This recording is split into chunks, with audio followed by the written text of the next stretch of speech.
So if you managed to see the presentation on the FMS corrective strategies, obviously there wasn't any direct examples of some of the things that you guys can do. So what we're going to do now is just show you a few good exercises and correctives that you can use in your warm-ups and in between sets of exercises to help improve some of the red flags that you might have got from your screen.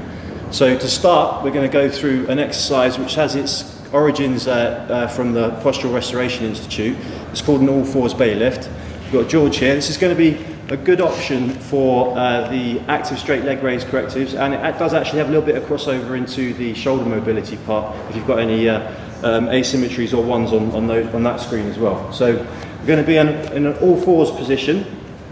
We're going to shift the weight forward slightly over the hands. We're going to reach into the ground, so we're reaching up through the upper back, so we've got a nice sort of rounded kind of position here with the spine. And then in this position it's just simply about getting some good breathing mechanics going. So it's a nice long exhale. So you feel the ribs come down and get a bit of internal rotation through the rib cage. We're going to pause for a few seconds and then a nice relaxed but deep inhale through the nose. We're going to try and see some nice expansion, like George does it really well there, through the upper back, okay? And then a nice long exhale again. So getting that good tension into the abs. And then we're going to pause, just hold that exhale position for a little while, and then in through the nose, nice and deep, and get that nice expansion. So we're really sort of charging up that thorax and getting some good expansion through the upper back there, okay? And then you can exhale again, get the air out. So you want to do sort of 3 to 4 breath cycles in that position. And then another really good sort of progression, if you like, or next stage on, if you want to use it, is to go to a belly lift walk. Okay, so we're going to have a slightly raised platform for the hands on this, and so George is going to get his hands onto there. He's going to go into sort of like a piked position with the body. So his heels are going to be down. Again, we're trying to aim for this sort of rounded posture through the good sort of lumbar flexion. So we've got a nice rounded posture. Good reach into the box or into the step, okay? And then we're just going to go through that same sort of breath cycle that we were doing on the all fours belly lift. So again, he's going to do a nice long exhale. We're going to feel those sort of ribs come in, the abs tighten up, and then a nice calm but controlled inhale through the nose, okay? So deep and calm. We don't want them hyperventilating. We want a nice controlled inhale and then that long exhale again. Again, we want to see that expansion in that upper back, pausing after the exhale, and then breathing in. So this one, again, it's going to double up. It's going to help get some length and the pelvis into a good position, get some length through that switch off some of that tension in the posterior side of the body, and really help with the leg raise and potentially the shoulder mobility as well. Okay.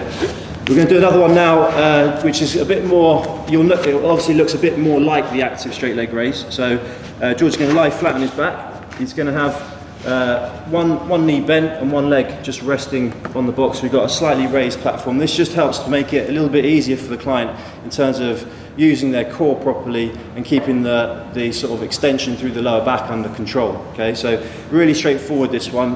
So maybe for some of the more senior clients, when you're trying to get them to improve the active straight leg raise, this one's going to be a good option. And all he's going to do is keep the toes towards him, nice straight leg, and just you can time that sort of exhale again. So get the air out, get the lower back quite close to the mat, and then he's just going to lift that leg as far as he can.